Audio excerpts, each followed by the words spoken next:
नमस्कार दोस्तों। कहानियों की श्रृंखला में आज सुनेंगे मालती जोशी जी की कहानी तृप्ति। लेकिन उससे पहले मेरा आपसे विनम्र अनुरोध है कि अगर मेरे द्वारा सुनाई हुई कहानियाँ आपको अच्छी लगती हैं तो मेरे चैनल को सब्सक्राइब ज़रूर करें, लाइक करें और अपने दोस्तों और परिचितों में शेयर भी करें। बेल आइकन दबाना बिल्कुल भी ना भूलें। आज सुनिए तृप्ति।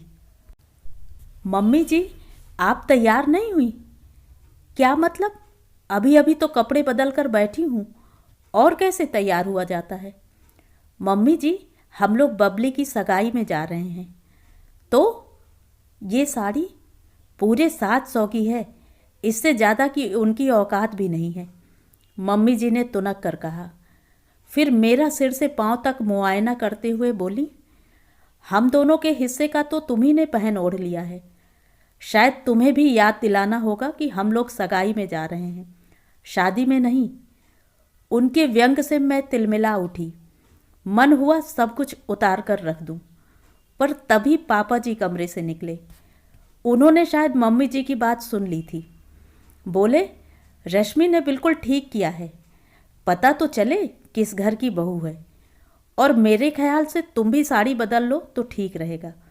हम लोग सगाई में जा रहे हैं, मातम पुरसी में नहीं। 700 की साड़ी है, 1000 की होगी, पर ऐसी साड़ी पहनकर कोई ब्याह शादी में नहीं जाता, भले ही वह मेरी गरीब बहन का घर क्यों ना हो। तो क्या बनारसी पहन लूं?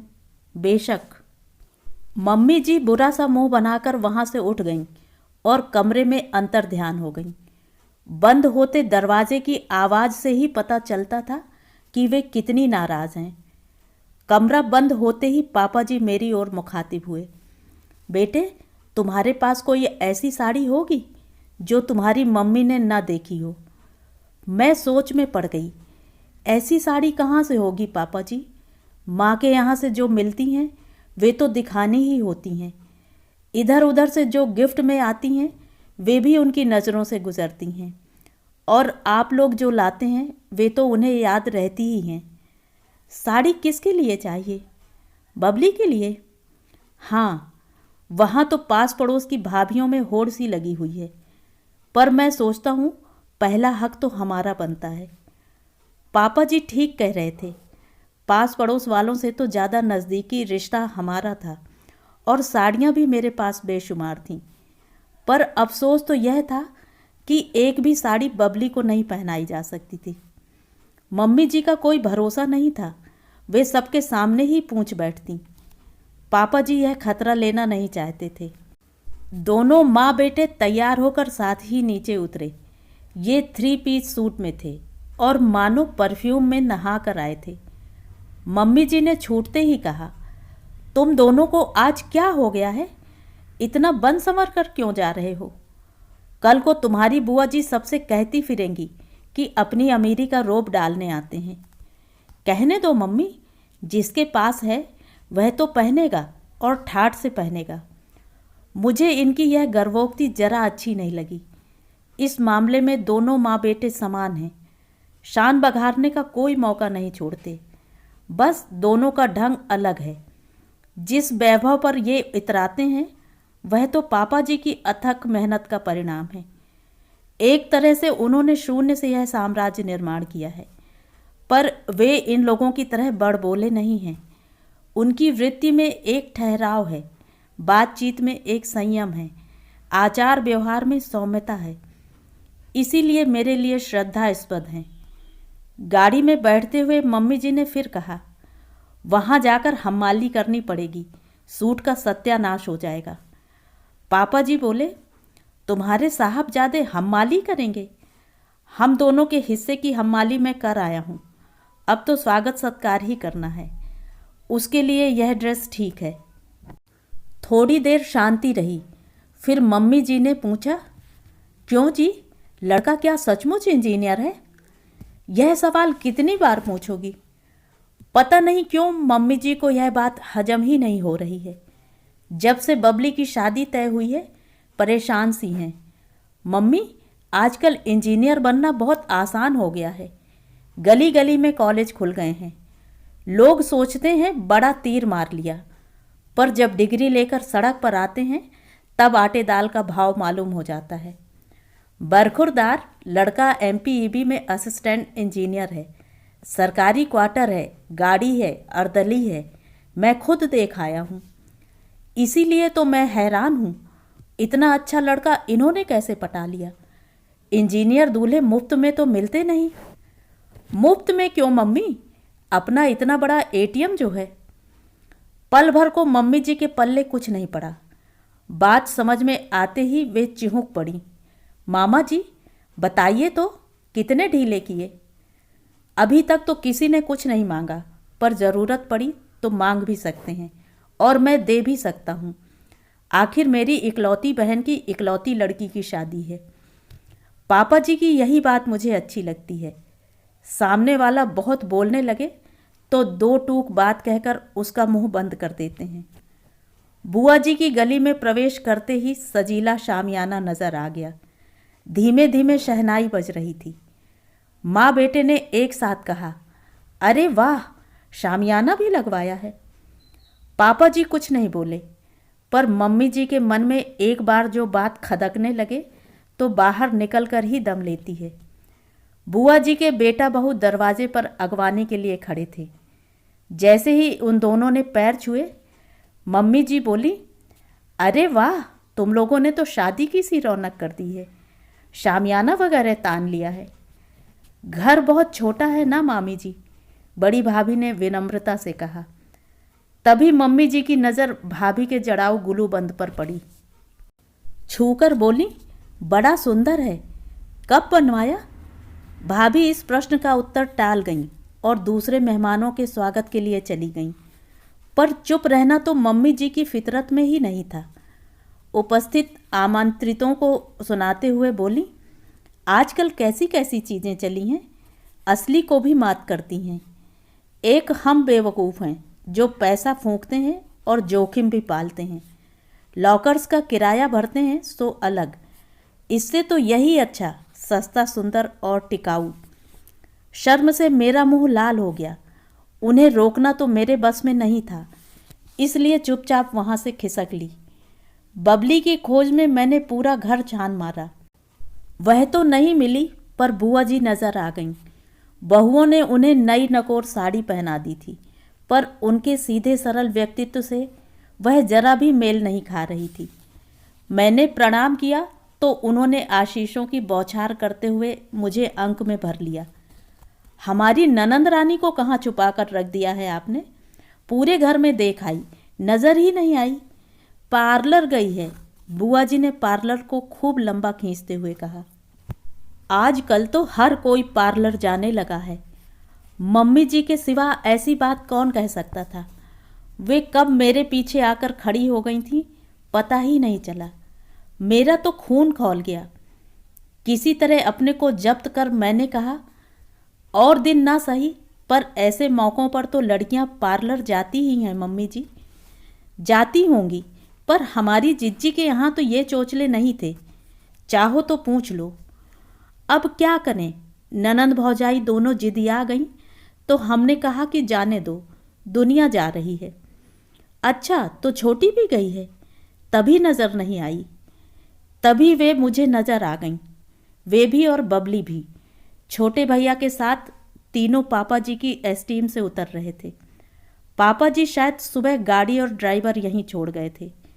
मम्मी जी ने इस बात को नोट नहीं किया, इसी पर आश्चर्य हुआ। मम्मी जी ने छोटी भाभी को आते ही धर लिया। अरे वाह छोटी बहू, यहाँ मेहमान बैठे हैं और तुम बाहर मस्ती मार रही हो। छोटी भाभी ने भी तुर्की बतुर्की जवाब दिया। क्या करें मामी जी, कभी कभी हमें भी सुंदर दिखने की इच्छा होती है। फिर मेहमानों के लिए यहाँ आप थीं, अम्मा जी थीं, बड़ी भाभी थीं, भला हम कहाँ लगते हैं। और वह लाडो कहाँ है। लाडो सहेलियों से घिरी हुई लहंगा सूट लहराती चली आ रही थी।